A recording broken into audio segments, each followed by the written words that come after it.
अस्सलाम वालेकुम दोस्तों, एक बार फिर लिटरेचर मास्टर्स में आप लोग का welcome. Jane Eyre by Charlotte Bronte के सिंबल्स को आज हम डिस्कस करेंगे। इसकी समरी और थीम्स का लिंक आपको डिस्क्रिप्शन में मिल जाएगा। थीम्स में सबसे पहले है द रेड रूम।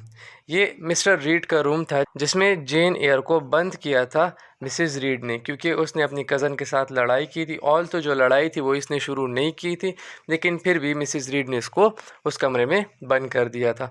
और ये वो कमरा था जिसमें ये बार बार डर रही थी कि मिस्टर रीड का जो भूत है वो कहीं आसपास है और इसको बहुत ज़्यादा डर लग रहा था। तो ये सिंबलाइज करता है ऑपरेशन को, पनिशमेंट को, क्योंकि इसने कोई गलत काम नहीं किया था लेकिन फिर भी सज़ा इसको मिली। वाई? क्योंकि ये मज़लूम थी, इसका कोई था नहीं, लोअर क्लास की थी, तो इस वजह से इसके साथ ये हो रहा था। और दूसरा, ये पनिशमेंट को शो करता है कि इसको पनिशमेंट दी गई थी, ऑल दो वो बग़ैर किसी वजह की थी, लेकिन पनिशमेंट को शो करता है। और यहीं से इसकी जो स्ट्रगल थी या फ्रीडम के लिए जो डिज़ायर थी वो शुरू हुई थी। उसके बाद है बर्ड्स इमेजरी।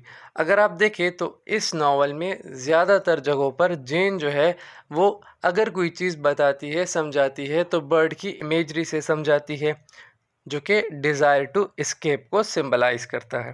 फिर उसके बाद है थॉर्नफील्ड हॉल, जो कि मिस्टर रॉचेस्टर की प्रॉपर्टी थी। ये सिंबलाइज करता है मिस्ट्री को और कन्फाइनमेंट को, क्योंकि यार देखा जाए तो इसमें बहुत सारी जो मिस्ट्रियाँ हैं वो पड़ी हुई थी, जो कि इसके ख़त्म होने के साथ साथ ही ख़त्म हो गई थी। क्योंकि जब ये जल गया था तो मतलब सारी जो मिस्ट्रीज़ हैं वो ख़त्म हो गई थी और अब एक न्यू शुरुआत या एक नई शुरुआत, एक न्यू बिगिनिंग जो थी वो शुरू होने वाली थी। फिर इसके बाद है द स्पिरिट चेस्टनट ट्री।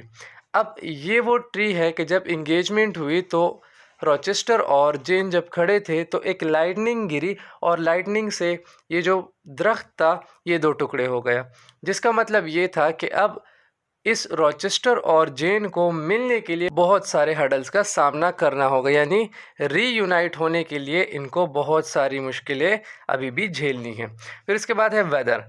अब ये जो वेदर है ये इमोशन के साथ रिलेट करता है, क्योंकि जब भी स्टॉर्मी वेदर होता या वेदर जो था वो बहुत ज़्यादा डिफरेंट शो होता, तो मतलब ये कि जो जेन के इमोशंस हैं, फीलिंग्स हैं, थॉट्स हैं, वो भी बहुत ज़्यादा डिफरेंट हो जाते। फिर उसके बाद है द मून। अब ये जो मून है ये गाइडेंस को रिप्रेजेंट करता है, फेमिनिटी को रिप्रेजेंट करता है, चेंज को रिप्रेजेंट करता है और इनर स्ट्रेंथ और विजडम को रिप्रेजेंट करता है।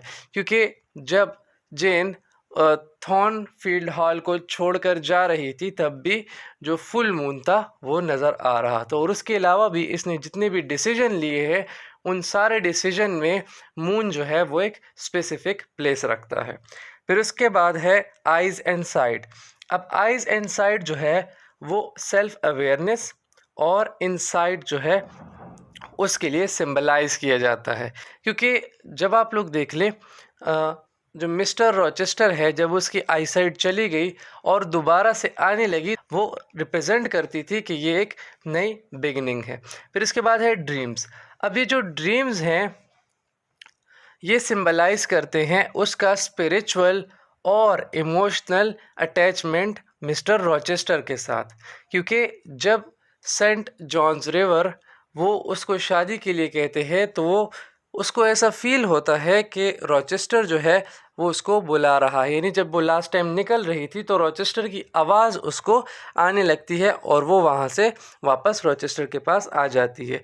तो इससे हमें ये पता चलता है कि रॉचेस्टर का इसके साथ इमोशनल और स्पिरिचुअल कनेक्शन जो है वो कितना स्ट्रॉन्ग है। फिर इसके बाद है पोर्ट्रेट्स एंड पिक्चर्स। अभी जो पोर्ट्रेट्स और पिक्चर है ये रिप्रेजेंट करती है सेल्फ परसेप्शन को और उसके अलावा इनसिक्योरिटीज़ को।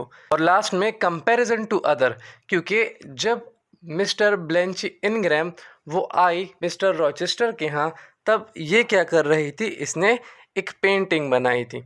तो वो क्या था, वो कंपैरिजन था ब्लेंची इनग्रैम का जेन एयर यानी उसका अपने साथ। तो दोस्तों thanks for watching my video.